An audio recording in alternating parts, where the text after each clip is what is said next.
गुरु अमरदास सिखों के तीसरे गुरु थे। वे गुरु अंगद देव के उत्तराधिकारी बने थे। गुरु अंगद देव के शिष्यों में बड़े धनवान और विद्वान लोग थे और आशा करते थे कि गुरु का उत्तराधिकार उन्हें मिलेगा। अमरदास के गुरु बनने की किसी को आशा ना थी। अमरदास कुछ अधिक पढ़े लिखे भी नहीं थे और गरीब आदमी भी थे, लेकिन उनमें गुरु निष्ठा और सेवा भाव कूट कूट कर भरा हुआ था। इन्हीं गुणों के आधार पर उन्होंने वह प्रतिष्ठापूर्ण उत्तरदायित्व पाया था। गुरुद्वारे में जब और जिस समय भी कोई अतिथि आ जाता था, अमरदास उसकी सराहनीय सेवा किया करते थे।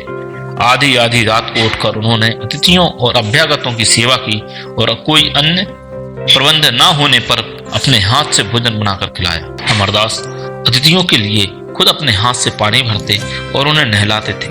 इसके अतिरिक्त गुरुद्वारे की सफाई और बाहर रहने वालों का सारा काम अपने हाथ से किया करते थे।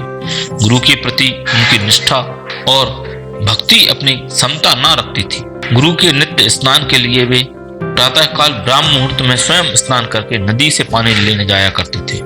नदी जाते समय वे गुरुद्वारे की ओर जहां गुरु का निवास होता था कभी पीठ नहीं करते थे और पूरे मार्ग उल्टे चलकर जाया करते थे।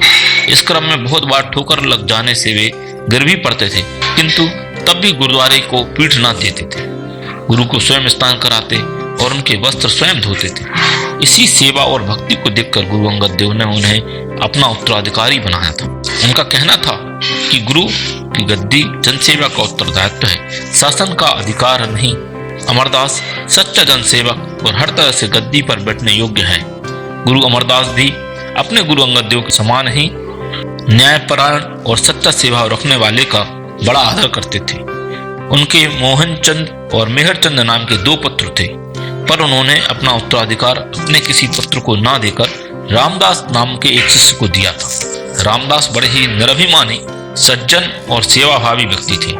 वे भी अपने गुरु अमरदास की तरह ही अतिथियों की सेवा और गुरुद्वारे का सब काम किया करते थे। गुरु अमरदास उनसे बड़े प्रसन्न थे और अपने पुत्रों से अधिक उन्हें चाहते और प्यार करते थे।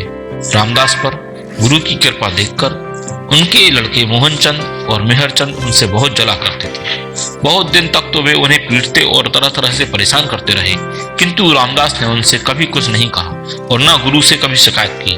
वे सदा ही गुरु पुत्रों को आदर की दृष्टि से देखते रहे। एक बार की घटना है कि दोनों गुरुपुत्र और रामदास जंगल में सैर करने गए। रास्ते में पानी से भरा एक तालाब पड़ा। मोहनचंद ने रामदास को उसमें धकेल दिया और अपने भाई को साथ लेकर सैर करने को निकल पड़ा। भोला रामदास देर तक उसमें गोते खाता रहा, फिर किसी प्रकार उससे बाहर निकलकर गुरुपुत्रों की तलाश में चल दिया। उसके सब कपड़े भीग गए थे और जगह जगह कीचड़ लग गई थी। जब वह गुरुपुत्रों के पास पहुंचा तो वे दोनों हंसने लगे, पर रामदास ने उन पर किसी प्रकार का क्रोध नहीं किया और न शिकायत ही की।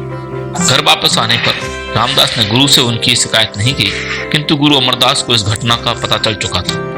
गुरु ने तीनों को बुलाया और पूछा, आज क्या बात हुई तुम तीनों के बीच? मोहनदास और मेहरचंद ने तो झूठ बोलकर कह दिया कि कुछ भी नहीं हुआ।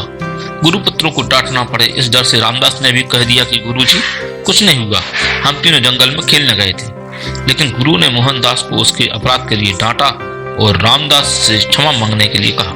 जब ईर्ष्यावश मोहनचंद ने अपने अपराध की क्षमा नहीं मांगी तो उन्होंने उसे घर और पंथ दोनों से निकाल दिया। इस दंड पर रामदास रोने और प्रार्थना करने लगे कि भाई मोहनचंद को इतना कठोर दंड ना दिया जाए, उन्हें क्षमा कर दिया जाए। गुरु ने देखा कि रामदास के हृदय में अपने को दुख देने वाले के प्रति भी प्रेम और सहानुभूति भरी है और संतोष के योग्य सज्जनता और सहनशीलता भी है। उस दिन से रामदास गुरु अमरदास की दृष्टि में चढ़ गए और आगे चलकर उन्हीं को गद्दी दी गई। तृतीय सिख गुरु अमरदास जी ने 65 वर्ष की उम्र तक कोई गुरु ना किया। उन्हें जब यह ज्ञात हुआ कि गुरु के बिना ज्ञान नहीं होता तो उन्होंने गुरु अंगद देव जी से दीक्षा ली। वे बड़े भोर में उठकर 3 कोस दूर ब्यास नदी से गुरु के स्नानार्थ जल ले आते। एक अंधेरी रात में वे जल लेकर लौट रहे थे तो रास्ते में जुलाहे की खड्डी से उनका पांव टकरा गया और वे गिर पड़े। जुलाहा जाग उठा और पत्नी से बोला, देख तो कौन गिर पड़ा खड्डी में। जुलाहे ने कहा, और कौन होगा, वही अनाथ अमरू आधी रात में गुरु की खिदमत के लिए उठ जाता है। प्रातःकाल गुरु अंगद देव जी ने यह वार्ता सुनी। उन्होंने सिखों के दरबार में विह्वल कंठ से रात की घटना बताई और अमरदास जी को गले लगाकर बोले, यह अमरू अनाथ नहीं सिखों का स्वामी है।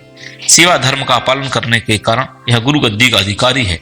जिस स्थान पर गुरु अमरदास जी ठोकर खाकर गिरे थे, वहां आज भी विशाल गुरुद्वारा उनकी गुरु भक्ति का संदेश देने के लिए खड़ा है। संसार में अपरिमित ज्ञान भरा पड़ा है, पर उसे तभी प्राप्त किया जा सकता है जब अपना अहंकार मिटाकर शिष्य भाव लाया जाए, श्रद्धा और भावना पूर्वक ज्ञान पाने की पवित्रता व्यक्त की जाए। अमरदास सिख संप्रदाय के तृतीय गुरु थे। उन्होंने अपने अनुयायियों को सामूहिक लंगर में भोजन कराने की प्रथा का सूत्रपात किया। उन दिनों हिंदुओं में ऊंच नीच, बड़े छोटे का भाव अत्यधिक विकृत रूप धारण कर चुका था। गुरु अमरदास की धारणा थी कि इस प्रथा से मनुष्य के बीच ऊंच नीच की खाई पटेगी, इसलिए ही उन्होंने अपने अनुयायियों को इस प्रथा से बांध दिया था।